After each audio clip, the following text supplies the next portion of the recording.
Wow, everybody is talking about GPT right now, and it's going to have a huge impact on the accounting profession. Whether you're an accountant or a bookkeeper, it's going to have a big impact. And so in this video, we're going to be sharing ideas of how you can use it in your accounting firm. So let's go to that video now.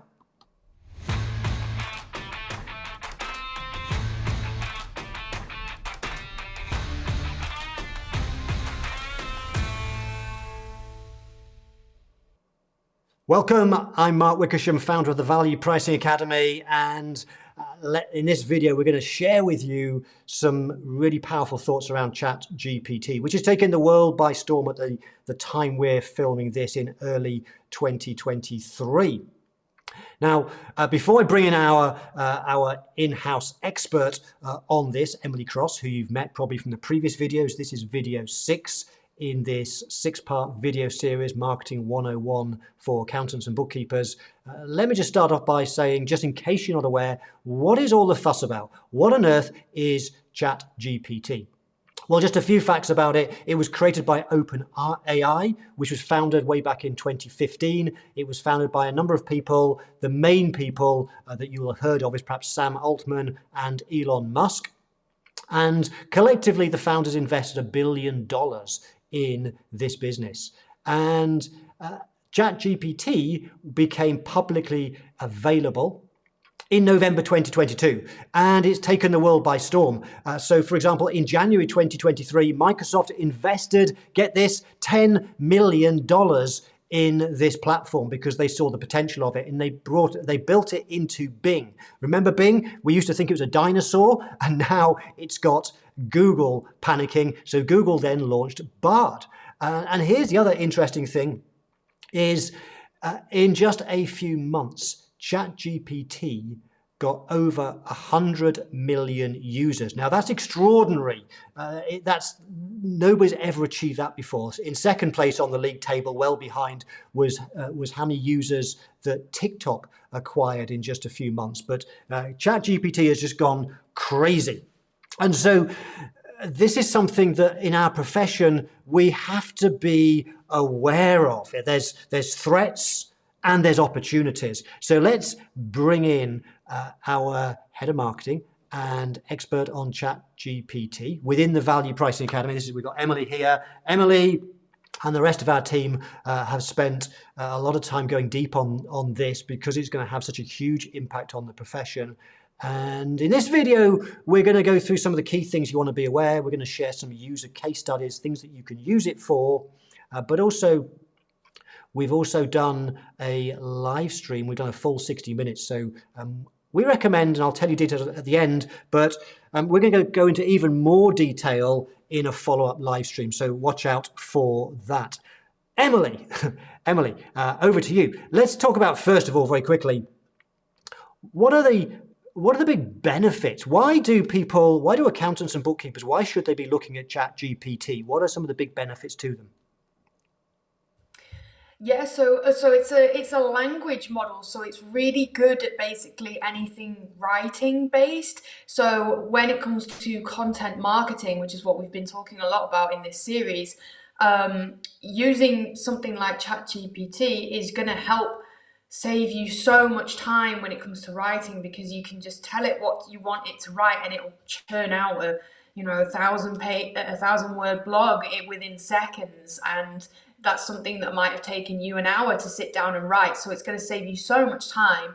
And at the same time, it's going to make you blogs and whatever content, social media content that you ask it to make, it's going to be content that is optimized for search engines and stuff like that. So it's going to be really well worded and great content that's built for you essentially in seconds.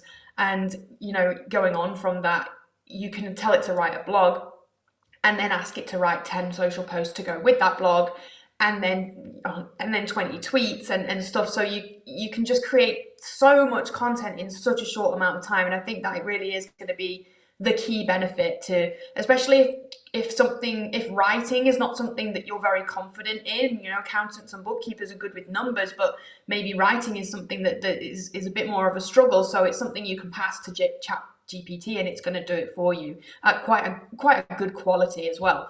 The main thing that I'm using it for, which I think is really, really beneficial, is brainstorming and researching. So you can ask it to help you build a list, and you could do this in your personal and business as well. But for the business sense, if you want to brainstorm a couple of content ideas for blogs that you're going to write, you can just ask it, give me 10 blog ideas, and then it'll make the blogs for you as well. So really, really useful. And I use it more so now than I do if I go to Google to search for something. If I want to have a more nuanced and more specific search, I can put in a lot more detail, and rather than, if I Google something and then I come up with loads and loads of blog articles, I have to scan through a couple to try and find something that's kind of relevant to the answer I was looking for. I can use ChatGPT, put in the exact criteria I'm looking for, and it will find me the exact answer to that exact question. I'm not going to have to scour through lots of different pieces of content. So it saves you time again in research, and brings you a much more specific answer to that. So those are just a couple of the benefits and a couple of the ways I'm using it as well right at the minute. So yeah. Yeah, it's incredible what it can do. It's as is this whole world of artificial intelligence, which, by the way, isn't brand new. Artificial intelligence has been around for 70 years now, but it's really gathering momentum now. And you may well have seen that people talking about research studies showing that various professions will disappear. Huge threats to bookkeepers, huge threats to accountants. But the reality is yes, it will be a threat to those that don't react to the times. And at the same time, we see it as being a huge opportunity. But you need to be riding this wave. You need to be you need to be ahead of the curve on this one. So it's got huge benefits. But there are three things that you really need to know. There are three critical things when it comes to taking advantage of the opportunity that you can get from ChatGPT. And as Emily says, lots of benefits there. We're using it all the time. Saving time is a huge one. But let's talk about really what are the three things that you need to know, the three critical things. And the first one is you have to understand the limitations. There are limitations. At the time of doing this video, they just released ChatGPT 4.0. It's just come out. There are limitations though, and so we'll share a couple of those. And so the first limitation is human bias. And there are two aspects to this human bias. When they were building the model, when OpenAI were building the model, there were really two sides to the software, two parts to the software that they had to deal with. And so the first part of it is it needs to have all this knowledge. Where did that come from? Well, it came from stuff that's out there. It's scraped the internet. It's pulled together all this information, all of this knowledge. And the problem with that, the limitation, is that knowledge is subject to bias. We know that from if we do Google searches right now, not everything is factually correct. There's some things that are not right. And so ChatGPT has pulled together his knowledge from stuff that's got this human bias in it. And then the second aspect of it, when they were generating it, the software, they had to train it. So who was training it? Humans. And they trained it by putting in prompts, asking questions, and when the answers came out, they would essentially say whether the answer was correct or not. And at first, a lot of it wasn't correct, and over time, the technology, the software learned from that. But again, it's subject to human bias, because it may well be that it came up with the wrong answer, and the human said, no, that's correct. And so it's being trained wrong. And so we must bear that in mind. And what that essentially means to you What that means is that when something comes out of ChatGPT, you must still use your professional judgment to not just take it as read, but to fact check it, to make sure you're happy with the output. And that's really important. Emily, I know you've got one or two other limitations as well. There are many limitations, but you need to be aware of. Let's pick two more, Emily.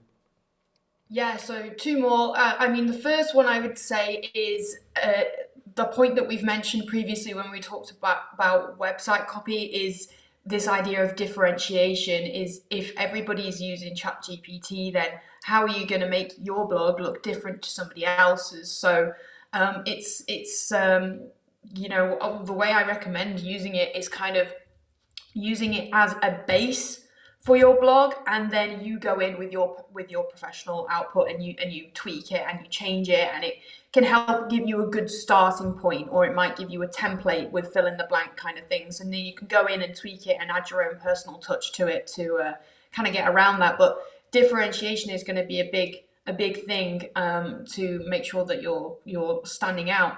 And then another point kind of similar to what you're saying is that it's gonna build you. You know, if you ask it to write a blog or something, you're gonna want to then take some time, read over it, make sure it does read properly, and make sure it does actually look accurate. Because yeah, you need to fact check it, but also does it read well from a human perspective? You know, has it churned out just a load of random words, or is it a human perspective?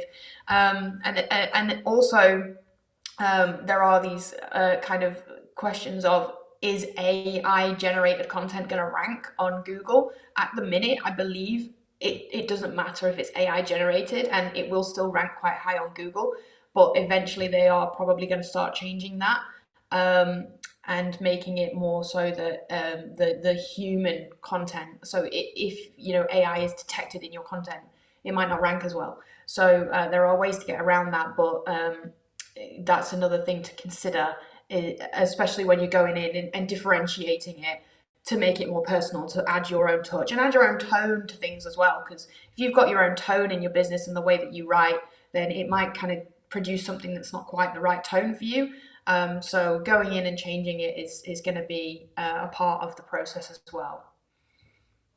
Awesome, great. But with all of these limitations, as long as you're aware of them, you have to be aware. And some of these limitations over time, that it'll just get better and better and better. There's already a huge improvement in version 4 over 3.5, and that will continue. So there's some of the limitations you need to be. The first thing you must be aware is be aware of them. So the second challenge, I think, is because it's so new, it only was released to the public in November 2022. Even though it was developed way back, started developing back in 2015, it's only been recently available to the public at the time of doing this video. And where a lot of people are struggling with it is, yes, they can see this huge power of it, but what do you use it for? What are the use cases? How can we use it practically in real life? And that was certainly my issue when I first looked at it, and a lot of people use it for just silly things. It's a bit like when we first got Siri or Alexa, we'd test it with asking stupid things, and then we start to figure out some practical uses that we could use it for. So what we're going to do is, in this, we're just going to share with you a handful of use cases, 3 or 4 things that you could do. We're going to focus in this video specifically on marketing things, because this 6-part video series is about marketing. There are things beyond marketing, and we will share some other thoughts on those in a longer and separate live stream that Emily and I are doing together. But let's just quickly give you a few ideas. We'll do a couple each. So the first one, I know actually Emily's already touched on it, but the first one is in content marketing, a key part of that is blog posts. It is really, really powerful for saving you hours of time with blog posts. And so we're certainly using it for that, but you also have to be aware of some of the challenges. You have to be aware of the problems of things like how do you make it in your style so it sounds like you've written it? How do you avoid the AI detectors? You can get your blog post scored against AI detectors, and there are things that you can do to change it so that it passes the AI detectors. So as long as you're aware of those things, it's a great tool for creating blog posts really fast, crazy fast, actually. Emily, do you want to share another practical use case? Yeah, another great place to use it is social media content. So you can ask it to write, it might be Facebook posts, it might be LinkedIn posts, and it will do things, you can ask it to add emojis and things that are relevant. So rather than you scouring through and trying to find stuff, it will do it for you. And it's all going to be optimized content that's really, really useful. And then another one that I find particularly annoying is Twitter, because the character limit is quite short. So you can just say, make me a series of tweets. Here's a blog, write me 10 tweets, and it will generate that for you. It can include the good hashtags, and make sure that the content fits nicely into that character limit and uses up as much as the character limit. So that's another really useful one as well. So all various kind of forms of social media content.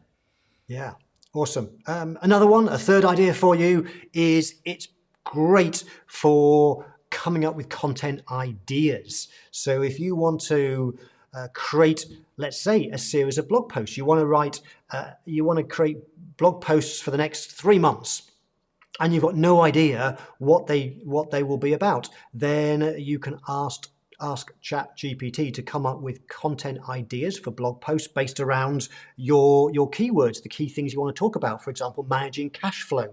It can come up with ideas for you. Emily, do you want to share another one? One that I've actually been using it a fair bit for is actually making systems. So when you're in business, if you can systemize a process, here's how we deal with it, we do X, Y, Z. It can help you kind of make a quick system for something. So if I'm using certain tools to, let's say, edit the podcast that we do, and have a process of doing that, and I use specific tools, I can go to it and say, I'm using these tools, and I need to edit the podcast and then upload it to this space. Can you make me a system for doing that?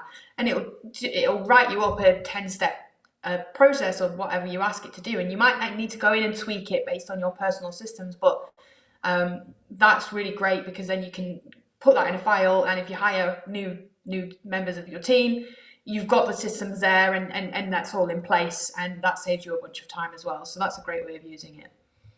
Brilliant. Awesome.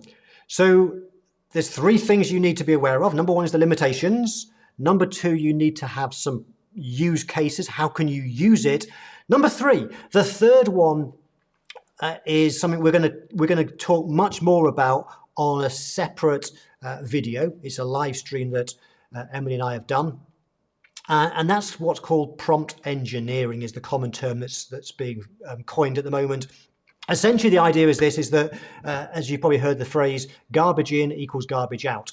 If you want to get better outputs, if you want to get better results from using ChatGPT, then it's all about better prompts. You have to ask it the right things. It's just the same as dealing with any human, an employee. If you don't give very good instructions, you won't get the results that you want. And so we have to understand, how do we create great prompts? It's a bit like learning a new language. There are things that skills that we need to learn to make sure we ask the right things. We're going to go talk about this much more on a separate live stream, but Emily, we'll just let me just give one practical tip in the area of great prompts. So being really specific, when we're talking about marketing, the very first thing we talked about was an ideal client profile.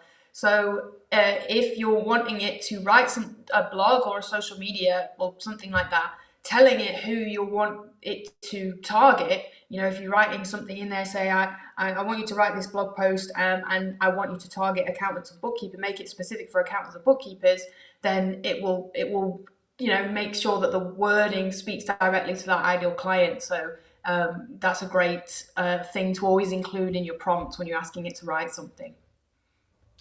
Wow. Thank you so much, Emily. I want to wrap up with, I want to share with you what is the big content marketing problem. You see, we've talked a lot about content marketing in this series, and we've now talked about how we can use ChatGPT to save hours of time with creating content. But I believe there's a big problem that people aren't talking about yet. So I'm going to share that with you. But before I do that, just a few things to wrap up with. And firstly, of course, if you've found this valuable, please click the thumbs up button. Please like it. Please feel free to share this video with your team. Subscribe, hit the bell.